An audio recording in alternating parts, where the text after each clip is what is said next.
Halo semuanya, balik lagi sama gua Janis Jarvis. Yeay. Hari ini gue pengen ketemuan sama temen gua. Kita mau ke rumah temen gua. Nah, kayaknya gue juga nggak terlalu banyak ngomong, dan kita juga sekalian satmori karena ini hari Sabtu. Oke, stay tune terus ya. A few moments later. Halo semuanya, balik lagi sama gue Janis Jarvis. Nah, gue kali ini udah ketemu sama teman-teman gue. Ada Rio, ada si Alfian, ada si Bacil atau Dimas, ada satu lagi no hilang no anjay. botak. Ada Radit. Oke, kali ini gue pengen ke daerah Jakarta Timur, ke rumah teman gue. Ya, stay tune terus ya. Later. Lo nggak mau ada di video?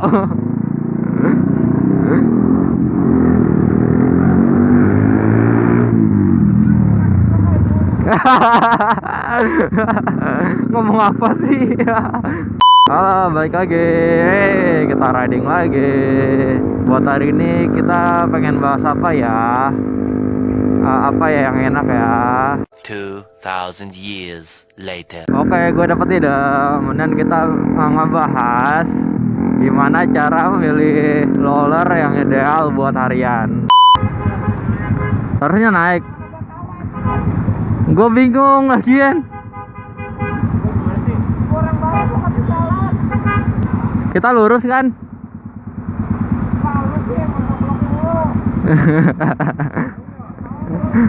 Gue yang salahin sih.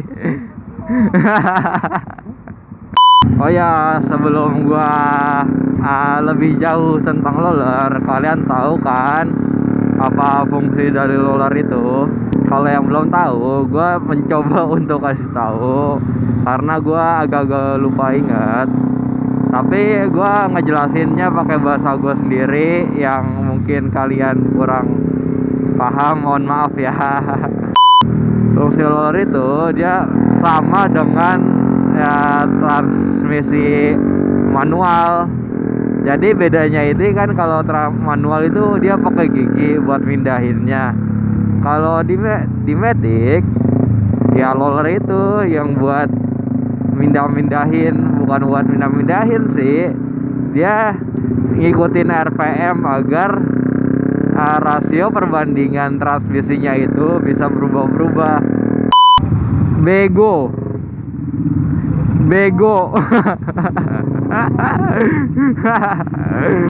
Jadi roller itu dia bergeraknya naik turun, dia ngikutin RPM. Misalnya dia di RPM bawah, ya misalnya lagi idle lah, lagi langsam, dia roller itu ada di bagian bawah, jadi di tengah-tengah. Ketika RPM mulai naik, teman-temanku mana? Nah, ini dia. Oke. Gue jadi sweeper. Ketika RPM-nya tadi mulai naik, ya rollernya itu secara perlahan akan naik. Itu yang bisa menyebabkan rasio oh my god, rasio dari transmisi itu berubah. Jadi makin roller itu ke atas, maka rasionya dia akan jauh lebih besar. Ini jalan gak enak banget sih. Nah, kalau ada animasinya gue coba praktekin pakai itu aja. Soalnya ini ngejelasinnya agak susah sih, karena gitu. Later.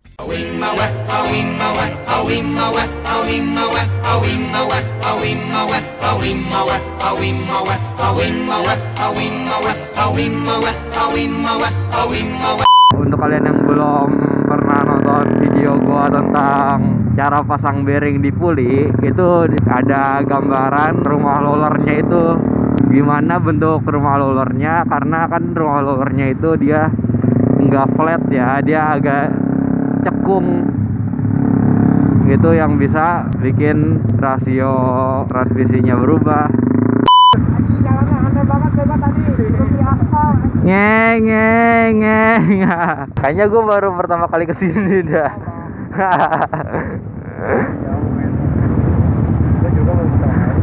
Bohong. Kurang jauh, kadang-kadang kan rumahnya dia. Di Perancis rumahnya dia. Jalan Perancis. Ayo main coba pulang. Iya. Balapan sama pesawat. Pesawat. Untuk masalah RPM, makin tinggi RPM itu makin tinggi juga roller yang terlempar keluar. Maksudnya makin ke atas dia. Makanya berat roller itu sangat mempengaruhi. Tapi kalau kalian yang bisa atau yang udah ahli ya, yang udah ahli di bagian matic terus transmisi kayak gitu, mungkin kalian tahulah caranya, cara hitung roller ideal. Tapi itu butuh riset sih, riset yang panjang, nggak asal nebak-nebak doang. Misalnya setiap motor itu juga beda-beda roller yang dibutuhkan buat mesin itu. Later. Gong, jangan geber gong, jangan geber gong. Oh my god. Wah, dugong. Nggak tahu.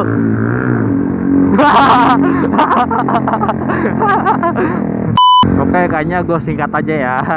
Karena berhubung baterai gue pengen habis, daripada gue ngoceh-ngoceh sendirian, kemudian gue langsung singkat aja. Untuk roller yang bisa kalian pilih itu cuma 2 sih. Misalnya tadi kalian pengen top speed ya, makanya rollernya diberatin, tapi jangan banyak-banyak. Buat ngeberatin rollernya, takutnya kalau keberatan itu motor malah nggak mau jalan, dia malah keberatan, dia baru keluar tenaganya di RPM tinggi, baru dia mau keluar tenaganya. Tapi kalau buat roller yang berat-berat kayak gitu, dia top speednya emang panjang, sama nafasnya emang panjang. Efeknya gitu, dia di RPM low middle susah, nggak mau teriak mesin. Kan ciri-ciri mesin yang bagus, dia mau teriak. Nah, berisik, knalpot lu. Berisik knalpot lu. Enak kan? Gua nggak tahu denger atau enggak nih. Gua udah teriak-teriak ya. Untuk roller yang berat, dia biasanya sih buat matic yang keluar kota. Biasanya kan keluar kota itu kan panjang-panjang tuh treknya. Tapi kalau banyak tikungan atau belok-beloknya, dia mendingan pakai roller yang ringan. Kalau yang kayak Pantura, dia maunya pakai roller yang berat. Tahu sendiri lah Pantura kayak gimana. Nah, kalau buat yang dalam kota, mendingan kalian pakai yang roller yang enteng, yang ringan, supaya kalau kita stop and go kan cocok tuh di dalam kota. Banyak lampu merahnya, banyak macetnya, banyak yang nggak jelasnya. Nah, kemudian pakai roller yang enteng supaya mesin lebih teriak di RPM bawah. Tapi efeknya mesin teriak duluan sebelum RPM atas. Misalnya di RPM 8000 mesin udah ngap, yang biasanya kalau pakai roller standar di RPM 9000 dia belum mengap mesinnya. Jadi kalau pakai roller yang enteng, otomatis napas motor bahkan lebih pendek ya, karena itu dia mesinnya gampang teriak. Tapi kalau buat stop and go atau macet-macetan atau ya gitu dah, dia mesin enak kok, mesinnya enak buat diajak commuting karena dari roller ya itu. Kalau gue sendiri sih, gue lebih suka yang enteng sih, karena ada faktor-faktor yang mempengaruhi roller itu. Kalau gue sendiri sih, ini gue pakai roller enteng ya. Gue turunin 1 gram doang, 1,5 gram anjay. 1,5 gram dari standarnya itu kalau nggak salah 9,5 gram. Ya karena gue ini di dalam kota, And then kalau gua ke Bandung lebih banyak lewat liku-liku ya, liku-liku and tanjakan. Gua pernah pakai roller standar, nggak terlalu enak sih tapi masih bisa nanjak. Apalagi kalau keluar masuk tikungan tuh di puncak, enak banget kalau rollernya gue entengin. Kalau gue pakai roller standar, gue keluar tikungan itu ya gimana ya, agak berat. Gue harus agak dalam dikit supaya bisa keluar tikungan. Kayaknya kita pengen sampai deh. Oh iya, kayaknya sekian dulu ya dari video gue kali ini. Maaf. And jangan lupa subscribe channel gue and like ya. Semoga suka. And sebarkan video ini ke teman-teman kalian. And ini adalah opini pribadi dari gua. Ini cuma pakai bahasa gue sendiri yang kalian mungkin agak ngerti. And see you the next video. Bye bye.